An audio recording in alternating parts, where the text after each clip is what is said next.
we've decided to merge your role with someone younger."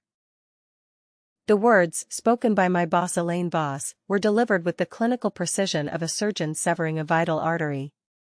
They didn't echo in the sterile, glass-walled conference room, they simply hung in the air, a toxic, invisible cloud that sucked all the oxygen out of the space. Her voice, a sharp, metallic thing, cut through the low hum of the building's air conditioning, a scalpel slicing through the fabric of my 14-year career. I sat there, my hands clasped so tightly in my lap that my knuckles were white mountains on a pale landscape. I watched her, this woman who had been my superior for a mere 6 months, deliver what she clearly believed was my professional death sentence. The fluorescent lights overhead, a constant, irritating buzz, cast harsh, unflattering shadows across her angular face. A flicker of a smile, a slight upward twitch of her lips, betrayed a deep, smug satisfaction. She leaned back in her high-backed leather chair, a queen surveying the execution of a disloyal subject. "My name is Claudia Remsen, and I am 52 years old. For the past 14 years, I had been the Senior Director of Biomedical Innovation at Meditech Fusion Labs, here in the heart of Raleigh, North Carolina. This wasn't just a job, it was my life's work. I had poured more than half of my career, my very soul, into building this diagnostics division from the ground up. When I started, it was nothing more than a concept, a hopeful entry in a business plan. Now, it was a thriving, globally recognized hub of innovation. We didn't just crunch numbers or follow established formulas. We turned abstract, theoretical research into tangible, life-saving medical breakthroughs. The designs I had personally conceived and developed had accelerated our research timelines by a staggering 43%. We weren't just faster, we were better. My leadership had attracted lucrative and prestigious partnerships with top-tier universities across 3 continents, relationships I had personally nurtured with care, trust, and mutual respect. But apparently, none of that mattered to Elaine. She had been appointed department head of biomedical strategy just 6 months earlier, a whirlwind of corporate jargon and disruptive energy. She arrived with a freshly minted Harvard MBA, an insufferable certainty that everything that came before her was archaic, and a vocabulary composed almost entirely of buzzwords. Synergy, optimization, leveraging assets, disruptive innovation, they fell from her lips like sterile, meaningless confetti. At 44, she was the epitome of the new corporate guard, treating the delicate, nuanced art of innovation like a simple spreadsheet problem to be solved with ruthless efficiency. From day one, she'd made her disdain for me clear. My years of hands-on experience, the very foundation of our division's success, were viewed not as institutional knowledge but as outdated baggage. I was the old guard, a relic to be tolerated until she could gracefully, or not so gracefully, sweep me aside. "Jason will be absorbing your responsibilities," she continued, the words a second, more brutal incision. She gestured with a perfectly manicured hand toward the young man sitting uncomfortably beside her. Jason Min. He was 28, fresh-faced, undeniably brilliant, and oozing with the kind of raw, untapped potential that I had always loved to mentor. The irony was a bitter pill in my throat. I had been the one to recommend him for his junior analyst position just 2 years ago. I saw a spark in him, a genuine curiosity that I believed, with the right guidance, could be shaped into something extraordinary. Now, he was my replacement. He wouldn't meet my gaze. His eyes were glued to the screen of his laptop as if it held the secrets of the universe, a desperate attempt to find a focal point anywhere but on my face. I could see the tension in his shoulders, the rigid set of his jaw. He was a pawn in a game he hadn't asked to play.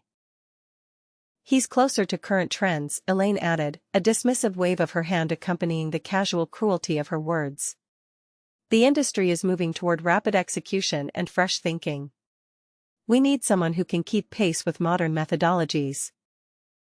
A deep, glacial cold began to spread through my chest, but I fought to keep my expression neutral, my face an impassive mask. I had been in the corporate world long enough to understand its brutal politics.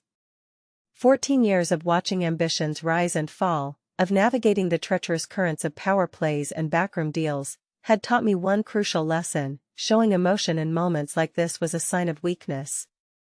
It was blood in the water, and sharks like Elaine lived for the scent of it. She was waiting for me to crack. She wanted me to protest, to plead, to give her the supreme satisfaction of seeing me break down. I would give her no such pleasure. Instead, I took a slow, deliberate breath and nodded. Merging roles is efficient, I said, my voice astonishingly calm and even. I trust the results will speak for themselves. A flicker of surprise, quickly masked, crossed Elaine's face. She had expected a fight, tears, a desperate appeal. My stoic acceptance had thrown her off script. Good, she recovered, her tone clipped. We'll announce the restructuring next week. Jason will officially take over your projects on the 15th. The meeting was over. As I stood up and walked out of the conference room, my posture straight, my head held high, I caught a fleeting glimpse of Jason's expression. The professional composure he had been struggling to maintain had shattered. In his eyes, I saw pure, unadulterated terror. He, unlike Elaine, understood exactly what had just happened. They weren't just eliminating my position, they were dismantling the very foundation of everything I had built. They were setting a fire and handing the extinguisher to a man who didn't know how to use it. And as the heavy door clicked shut behind me, a cold, hard certainty settled in my heart. This decision, this arrogant, short-sighted move, would come back to haunt them. And it would happen far, far sooner than they could possibly imagine. The irony wasn't lost on me as I cleared out my office that afternoon. 14 years of groundbreaking, life-altering work, of late nights poring over data and early mornings collaborating with the brightest minds in the field, were being reduced to the contents of 3 cardboard boxes and a sad, dying succulent plant someone had given me for my 10th anniversary. I had joined Meditech Fusion Labs when it was little more than a scrappy startup operating out of a converted warehouse on the dusty outskirts of Raleigh. It was Marcus Ellington, our chief technology officer and a visionary in his own right, who had recruited me personally.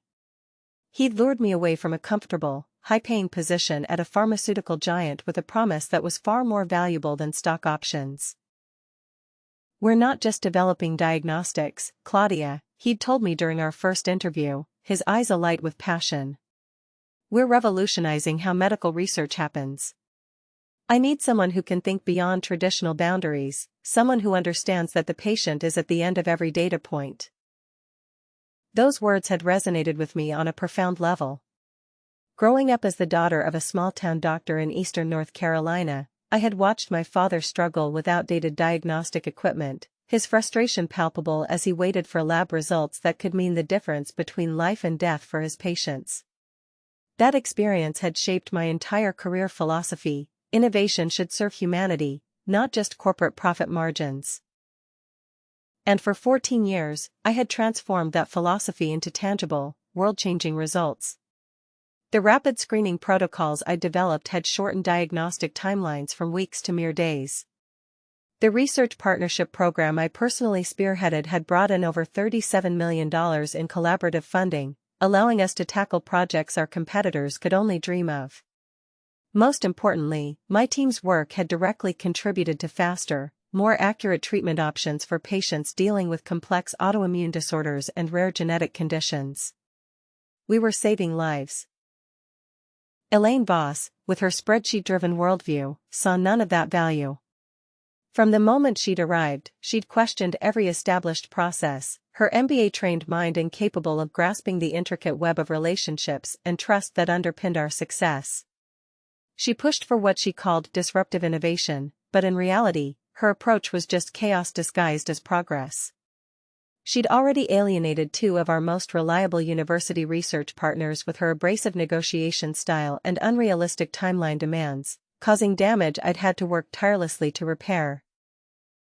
Jason had tried to defend me in those early, tense meetings, pointing out that my established protocols were still producing better, more reliable results than anything our competitors had developed. But Elaine had quickly and publicly made it clear that loyalty to outdated leadership, as she so delicately put it, would not be tolerated in her new organizational structure. The kid was trapped. It was a brutal choice between professional ethics and career survival, and unfortunately, In the cutthroat world Elaine was creating, survival usually won. My leadership style was the antithesis of hers. My relationships with my colleagues, with the dozens of young researchers I'd mentored over the years, including Jason, had always been built on a foundation of mutual respect and collaborative spirit, not fear-based authority. Many of them had gone on to leadership positions at other prestigious companies, creating a powerful network of professional relationships that Elaine clearly didn't understand or value. As I taped the last of my boxes shut, my mind replayed the 3 major projects currently in development, the crown jewels of my division. The automated genetic sequencing system, a project that would change the face of personalized medicine, was a mere 6 months from completion. Our infectious disease rapid response platform, designed to identify emerging pathogens in hours instead of days, was just about to enter its final phase of clinical trials. And our personalized medicine diagnostics program was attracting intense, serious interest from several major international pharmaceutical companies. Each of these initiatives required deep, nuanced institutional knowledge and the carefully maintained relationships I had spent years building with external partners. Elaine, in her hubris, believed that Jason's raw technical skills and his proximity to current trends could replace all of that. She was about to get a very expensive education on just how wrong she was. The first warning sign for them, the first domino in the chain reaction I knew was coming, materialized during the formal transition meeting 2 days later. Jason sat across from me in my soon-to-be former office, his notebook open and pen ready, a parody of a leader about to take the reins. But his hands were trembling slightly. "Claudia, I have to be honest," he said, his voice barely above a whisper. "I don't think I'm ready for this level of responsibility. The genetic sequencing project alone involves partnerships with 7 different institutions. I've never managed anything close to that scope." I leaned back in my chair, studying his anxious expression. "Jason, you're a brilliant analyst," I began, my voice soft but firm. "Your technical understanding of the underlying science is actually better than mine in some areas. But this isn't just about technical knowledge anymore." "What do you mean?" "When Dr. Harrison from Duke calls about protocol modifications, he's not just asking for scientific input. He's testing whether we still have the institutional stability to be reliable partners. When the clinical trial coordinators need timeline adjustments, they're looking for someone who understands the regulatory implications of every decision. These relationships took years to build." Jason's face had gone pale. "Elaine said, she said the technical aspects were the most important part. She thinks the relationship management is just networking fluff that anyone can handle." I felt a familiar knot forming in my stomach. Anger. It was a cold, sharp anger at the sheer, destructive arrogance of it all. This was worse than I'd anticipated. Elaine wasn't just underestimating the complexity of my role, she was actively dismissing the most critical components of it. "Jason," I asked, my voice dangerously quiet, "have you told her about the upcoming review with the International Pharmaceutical Consortium?" The what?" His eyes widened. My heart sank. "The consortium review. It was scheduled for 3 weeks from now. It's a make-or-break evaluation that would determine whether Meditech receives a $48 million partnership contract. I've been preparing for this review for 18 months, building relationships with key decision-makers and carefully positioning our research to align with their strategic goals." Jason's pen had stopped moving entirely. "Elaine never mentioned anything about that. She just said I'd be taking over your current projects and maintaining operational continuity." The phrase operational continuity would have been laughable if the situation weren't so serious. Elaine had reduced 14 years of strategic relationship building to a corporate buzzword. She'd convinced herself that innovation happened in a vacuum, that partnerships were just administrative details that could be managed by anyone with a decent spreadsheet. "Jason," I said, seeing the panic building in his eyes as he tried to manage responsibilities he'd never fully understood. "I need you to understand something." I had a choice to make. I could let him flounder, let him take the fall for Elaine's catastrophic miscalculation. Or I could throw him a lifeline. The decision was easy. This wasn't Jason's fault.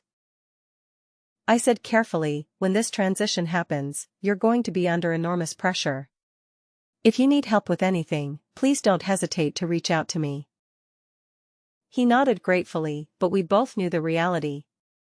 Once I was officially out, Elaine would make sure that any communication between us would be seen as undermining her authority.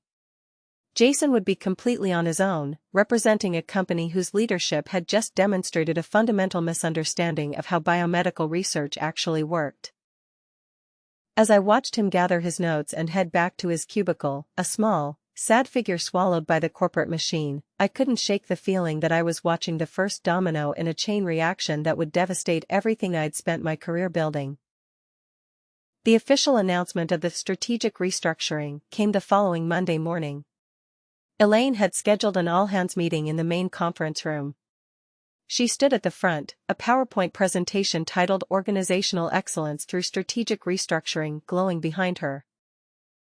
I sat in the back row, a ghost at my own funeral, watching my colleagues' faces as she explained how my elimination would enhance operational efficiency and accelerate innovation pathways. I noticed several of my former team members exchange worried glances. Dr. Patricia Reeves, our lead geneticist and a woman I'd mentored for a decade, raised her hand tentatively. "What about the consortium review next month?" she asked, her voice steady despite the tension in the room.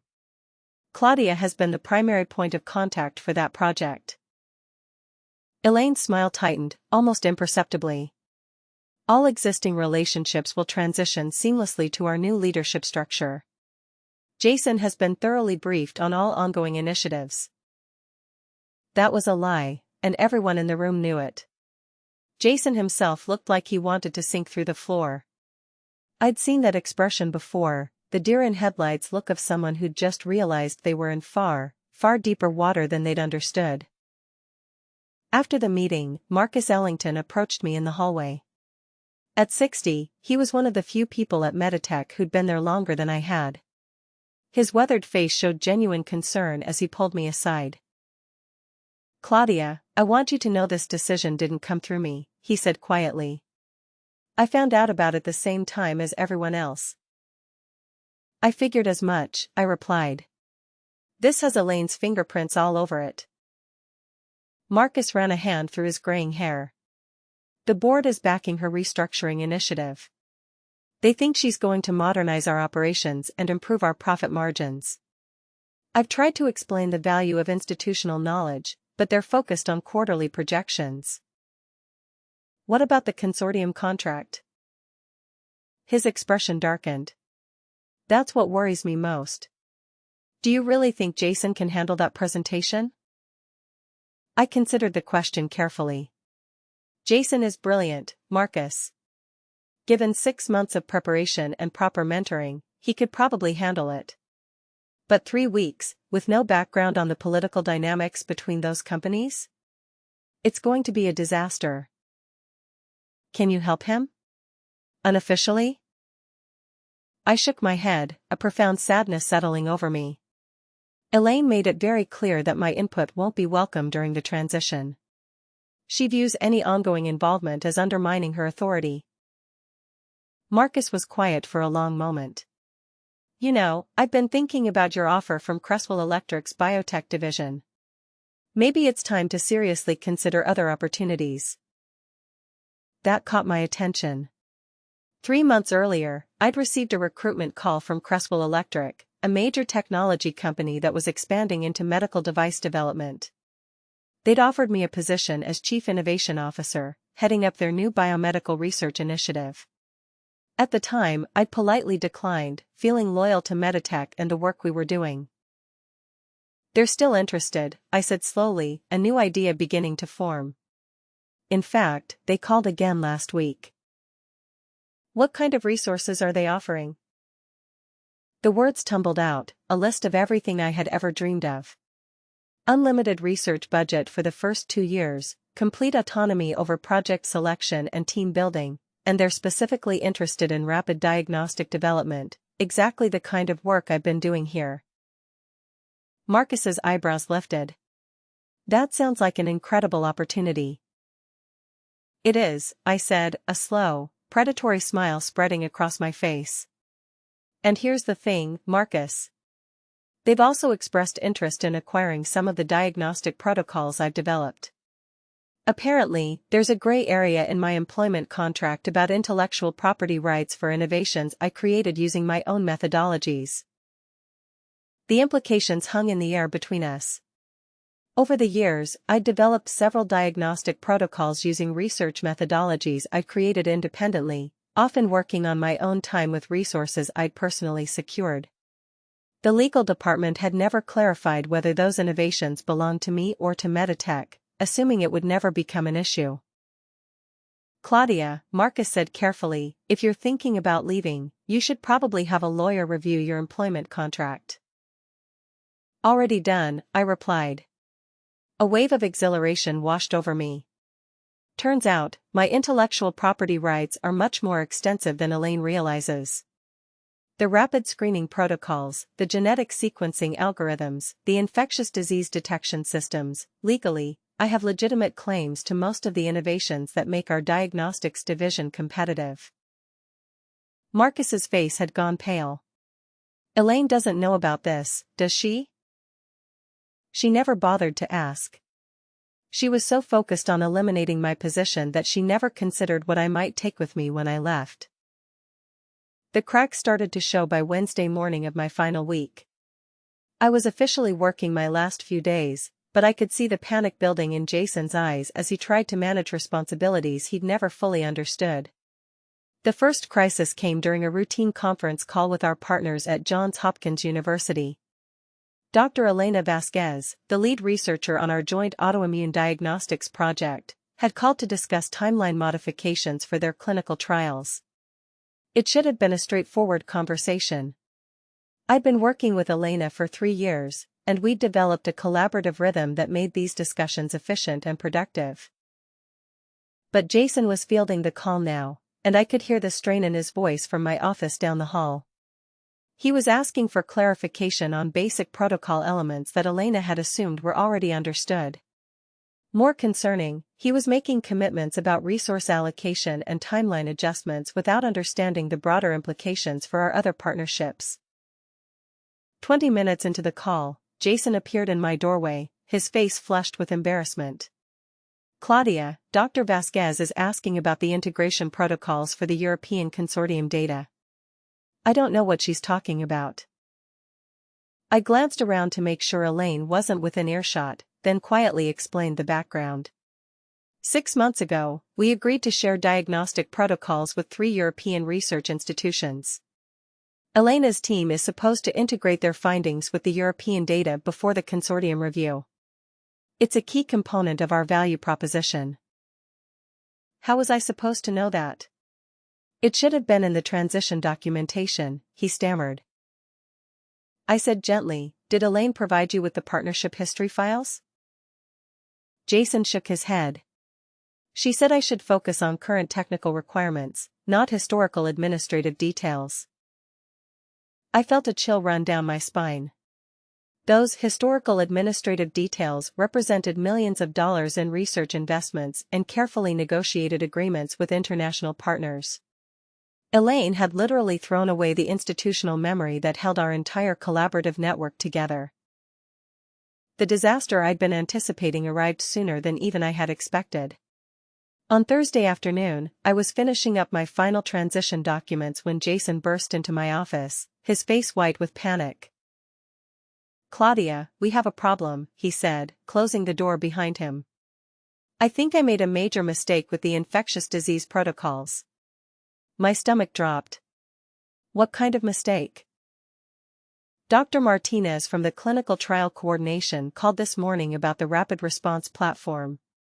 He was asking about modification protocols for the detection algorithms. I thought he was talking about standard calibration procedures, so I authorized a 30% sensitivity adjustment. I felt the blood drain from my face. Jason, please, tell me you didn't authorize that without checking the baseline parameters. His silence confirmed my worst fear. The infectious disease rapid response platform was our most sensitive project, a system designed to detect emerging pathogens in clinical samples within hours instead of days. The detection algorithms were calibrated to incredibly precise specifications, with sensitivity levels that had been fine-tuned over 18 months of rigorous testing.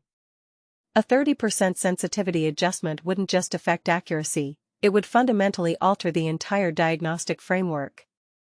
Worse, if clinical trials proceeded with the modified parameters, the results would be completely invalid, potentially setting back the project by years. How many clinical sites received the modified protocols? I asked, already reaching for my phone. 17, the modifications went out this morning. I immediately called Dr. Martinez, but the damage was already evident in his voice. Claudia, thank God you're calling. We've been getting completely inconsistent results since implementing the modifications. 3 sites are reporting detection failures, and 2 are showing false positives. What's going on? There's been a miscommunication about the protocol specifications, I said carefully. We need to halt all testing immediately and revert to the original parameters. Claudia, if we halt testing now, we'll miss our clinical trial deadlines. The regulatory review is scheduled for next month. The regulatory review. In my focus on the consortium presentation, I'd almost forgotten about the Food and Drug Administration review that was supposed to approve our rapid response platform for emergency use authorization. This review represented 2 years of preparation and potentially millions of dollars in revenue. Dr. Martinez, I understand the timeline pressure, but proceeding with invalid parameters will destroy the entire approval process. We need to prioritize accuracy over speed. After hanging up, I turned to Jason, who looked like he was about to be sick. Jason, this isn't your fault. You were put in an impossible situation without proper preparation. But we need to act quickly to minimize the damage. What do I tell Elaine? That was the question I'd been dreading. Elaine would have to be informed about the mistake, but her likely response would be to minimize the problem and push forward with the flawed testing, exactly the wrong approach for a situation that required careful damage control. Tell her exactly what happened, I said. Emphasize that halting the trials temporarily is the only way to preserve the regulatory approval process. Jason nodded miserably and headed toward Elaine's office. I watched him go, knowing that this conversation would probably determine whether Meditech could salvage any value from the infectious disease project. 15 minutes later, my phone rang. It was Marcus Ellington, and his voice was tight with stress. Claudia, I just heard about the clinical trial situation. How bad is this? Bad, Marcus. But not irreparable, if we act quickly and honestly with the regulatory authorities. Elaine wants to continue with the modified protocols and claim the inconsistencies are within acceptable variance ranges. I closed my eyes. It was exactly the wrong response, but completely predictable. Marcus, that approach will guarantee regulatory rejection and potential sanctions. The FDA doesn't tolerate data manipulation, even when it's motivated by timeline pressure. I know. That's why I'm calling you. We need your help to fix this situation. Marcus, I'm no longer an employee here. Any official involvement would require Elaine's approval. Then what do you suggest? I took a deep breath, realizing that this moment would define everything that happened next. I suggest you document everything that happened, preserve all the original data, and prepare for the possibility that this project might be delayed significantly. And Marcus, I added, my voice hardening, you might want to start thinking about whether your current leadership structure is equipped to handle this kind of crisis. The call from Kevin Walsh at Cresswell Electric came at exactly 9 a.m. on Friday morning, just as I was clearing the last items from my desk. Claudia, we've accelerated our approval process. Cresswell Electric is prepared to make you a formal offer, effective immediately. I stepped out into the parking lot for privacy. What kind of timeline are we talking about? We'd like you to start Monday. full authority over biomedical research and development, unlimited budget for your first 18 months, and a signing bonus that I think you'll find quite attractive. The offer was everything I'd hoped for and more. Chief Innovation Officer, complete creative control, and resources that dwarfed anything I'd ever had access to at Meditech. But the timing felt almost too perfect. Kevin, I have to ask. Is this acceleration related to what's happening at Meditech? His laugh was knowing. Let's just say that certain clinical trial delays and regulatory complications have created an interesting opportunity in the rapid diagnostics market. We'd like to move quickly to establish our position. Within 30 minutes, I was sitting in my car, reviewing a contract that would completely transform my career. The intellectual property clauses were particularly generous. Creswell Electric was prepared to license my diagnostic innovations at rates that would make me financially independent, while giving me the resources to develop them further. But the most interesting clause was buried in the partnership section.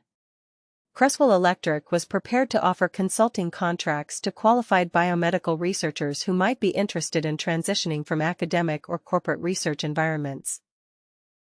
In other words, they were ready to poach the best talent from companies that had made poor strategic decisions.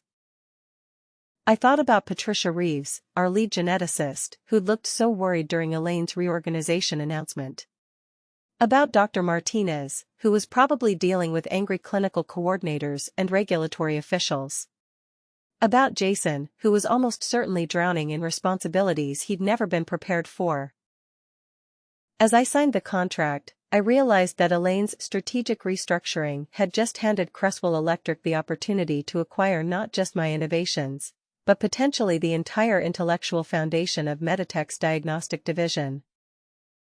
The consortium presentation was scheduled for Wednesday morning. I learned about the outcome from Marcus Ellington, who called me at my new office at Creswell Electric. "Claudia, it was a complete disaster," he said, his voice heavy with exhaustion. Jason tried his best, but he simply didn't have the background knowledge to answer their technical questions. When they asked about the European integration protocols, he had to admit he didn't know what they were talking about.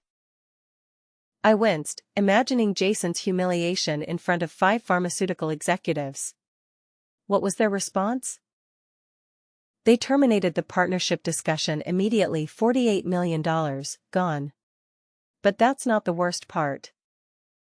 What's the worst part? 3 of the consortium companies have already reached out to us, asking for your contact information. They want to discuss potential partnerships with Creswell Electric. The irony was almost too perfect. Elaine had eliminated my position to enhance operational efficiency, but in doing so, she'd destroyed the very relationships that made efficiency possible. The consortium companies hadn't been interested in Meditech's technology, they'd been interested in working with me. "Marcus, there's something else you should know," I said carefully. "The infectious disease project delays have created regulatory complications that extend beyond just timeline issues. The FDA is asking questions about institutional stability and research oversight." What does that mean? It means they're concerned about whether Meditech has the expertise to manage complex clinical trials. If they lose confidence in your institutional capabilities, it could affect all your pending approvals. Marcus was quiet for a long moment. "How much damage are we looking at?" "Potentially everything, Marcus. The regulatory authorities don't just evaluate individual projects, they evaluate the companies behind them. If they decide that Meditech no longer has the institutional knowledge to manage biomedical research safely, they could halt all your clinical programs." The silence that followed spoke volumes about the magnitude of what Elaine's restructuring had set in motion. As I settled into my new role at Creswell Electric, watching Meditech's carefully built reputation crumble from my office window, I reflected on how completely Elaine had underestimated the true cost of experience, and how satisfying it felt to watch her learn that lesson through the spectacular collapse of everything she thought she had so cleverly acquired.